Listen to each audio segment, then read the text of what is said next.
Balak ko nga gumawa ng tiramisu na gamit yung homemade mascarpone ko. So, naalala ko, sabi ko, since mahilig talaga akong gumawa ng mga homemade kasi mas mura and mas maganda yung quality, i-share ko ulit sa inyo kung paano gumawa ng mayonnaise.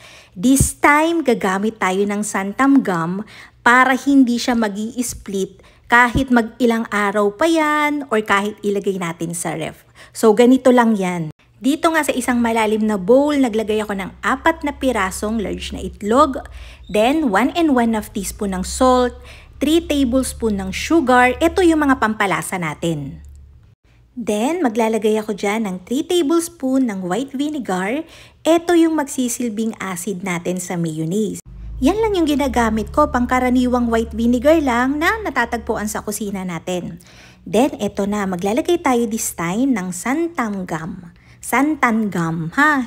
Nabubulo lang talaga ako.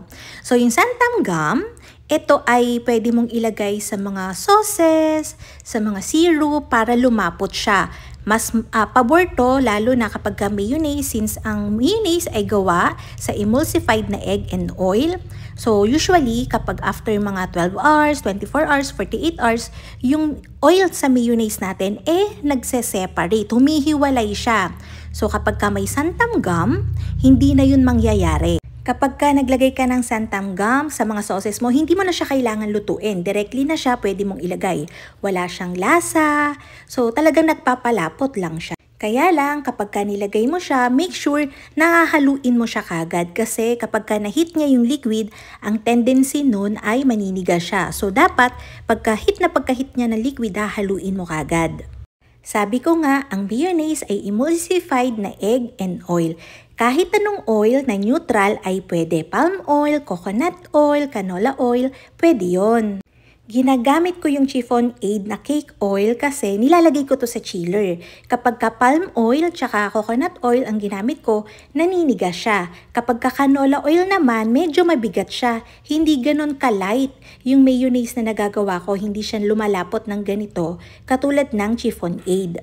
Kagandahan pati sa mayonnaise na nagagawa ko gamit yung chiffon aid cake oil, malinis yung lasa niya.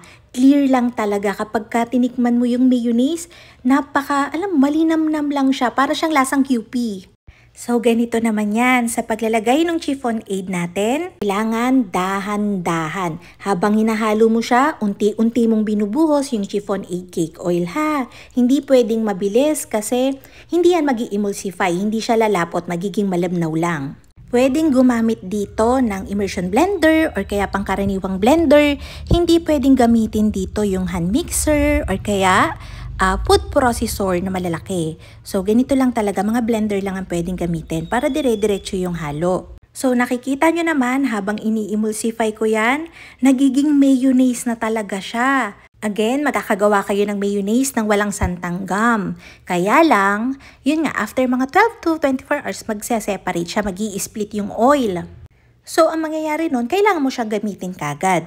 So, dito naman sa oil natin, yung chiffon aid, wala talaga siyang lasa, wala siyang vanilla taste, plain oil lang yung lasa niya, kaya bagay na bagay siya dito sa ating mayo. Huwag kayong gagamit ng may mga flavor na. Malaking tipid to kasi ang kakalabasan ng mayonnaise natin ay nasa 1,400 grams. Kwentahin nyo kung gaano kalaki yung matitipid nyo. Medyo mahal na kasi ang mayonnaise ngayon, di ba?